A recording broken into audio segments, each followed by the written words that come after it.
CMHO और क्षेत्रीय कार्यालय के बाहर पूर्व सीएमएचओ ने दिया धरना, मचा हड़कंप। बता दें कि स्वास्थ्य विभाग रीवा से कई माह पूर्व सेवानिवृत्त हुए कर्मचारी के अलग अलग मद के देयक राशि का भुगतान न होने से आज मुख्य चिकित्सा एवं स्वास्थ्य अधिकारी कार्यालय के सामने कई कर्मचारियों ने धरना प्रदर्शन किया। इस दौरान कर्मचारियों ने बताया कि वे कई माह पूर्व सेवानिवृत्त हो चुके हैं। इसके बावजूद भी कर्मचारियों के अलग अलग शासन द्वारा दी जाने वाली राशि का भुगतान अब तक नहीं किया गया है। कर्मचारियों ने बताया कि पूर्व में भी कई बार अधिकारियों को इस संबंध में अवगत कराया गया, जिसके बावजूद भी उनका भुगतान सेवानिवृत्त के कई माह बाद भी नहीं हुआ है, जिसके चलते उनको कई परेशानियों का सामना करना पड़ रहा है। इसी के चलते परेशान होकर आज कार्यालय के बाहर धरना प्रदर्शन कर अपना विरोध दर्ज कराया गया है।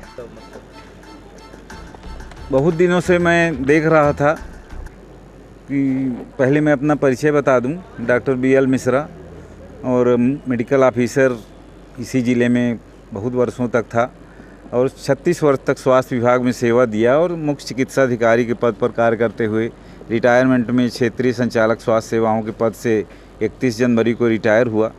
और रिटायरमेंट के पश्चात कुछ कर्मचारियों के देयक होते हैं जो रिटायरमेंट में सरकार उनको सुविधा देती है, तो कुछ हमारे देयक थे जिसको मैंने 3 दिन पहले क्षेत्रीय संचालक डॉक्टर KL नामदेव जी को दिया था कि 48 घंटे का मैं समय दे रहा हूं और हो जाए, नहीं तो मैं 24 तारीख को 12 बजे से भूख हड़ताल में बैठूंगा।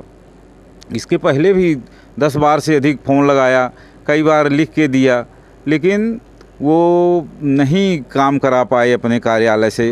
क्यों इतने कमज़ोर हैं पता नहीं, कुछ समझ में नहीं आता।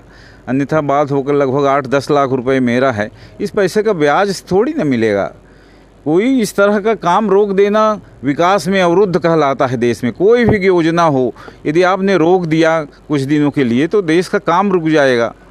तो इससे पीड़ित होकर मुझे आज भूख हड़ताल में बैठना पड़ रहा है और इसकी प्रतिलिपि मैंने माननीय कमिश्नर महोदय, कलेक्टर महोदय, पुलिस अधीक्षक और TI बिछिया थाना को दिया है। आप सबको मीडिया के माध्यम से भी मैंने अवगत कराया था कि मैं भूख हड़ताल में बैठ रहा हूं और उसी के परिपालन में ये तो हमारा क्लेम हो गया। दूसरा चीज़, स्वास्थ्य विभाग में रीवा ज़िले में हज़ारों कर्मचारी हैं। शिक्षा विभाग के बाद स्वास्थ्य विभाग में ही कर्मचारियों की संख्या रहती है। आउटसोर्स देख रहे हैं, सरकार ने नौकरी पर लगभग प्रतिबंध ही लगा के रखा है। आउटसोर्स से बेचारे छोटा मोटा कर्मचारी जो रहते हैं तो काम करते हैं शासन का, उन्हीं के दम पर स्वास्थ्य विभाग हमारा चल रहा है। तो आउटसोर्स कर्मचारी को 8-8, 10-10 महीने से वेतन नहीं मिला, ये स्थिति हो गई। और अभी पिछले महीने भर्ती हुई, पता चला जो पहले काम कर रहे थे, जिन्होंने अच्छा काम किया, जो विकलांग भी हैं यहाँ पर, वो भी उनको न रख के पता नहीं किस तरह से लोगों को रखा। एक ही परिवार के कई लोग आउटसोर्स कर्मचारी भर्ती हो गए। ये बहुत ही आश्चर्य की बात है। ये कैसे हो गया? ये कैसे हो? क्या ऐसा नहीं होना चाहिए? योग्यता के आधार पर जो अच्छा काम करें, और जो हमारे स्वास्थ्य विभाग की बड़ी चुनौती है डाटा एंट्री के आधार पर ही हम स्वास्थ्य कार्यक्रमों की समीक्षा करता है स्वास्थ्य विभाग।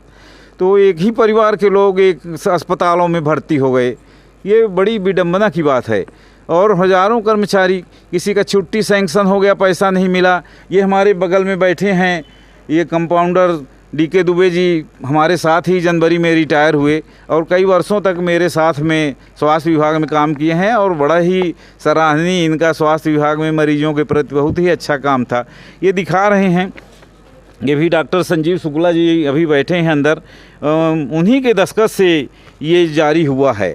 उन्हीं के दस्तखत से ये 24 मई को जारी हुआ है कि इतना बीमा की राशि इनको स्वीकृत की जाती है, ये योजना के लाभ स्वीकार किए जाते हैं। मई में 24 मई को जो स्वीकार हो गया, 24 जून, 24 जुलाई, अगस्त, सितंबर, अक्टूबर, 6 महीने में CMO साहब इसके खाते में पैसा नहीं डाल पाए। इस पैसे का ब्याज मिलेगा क्या?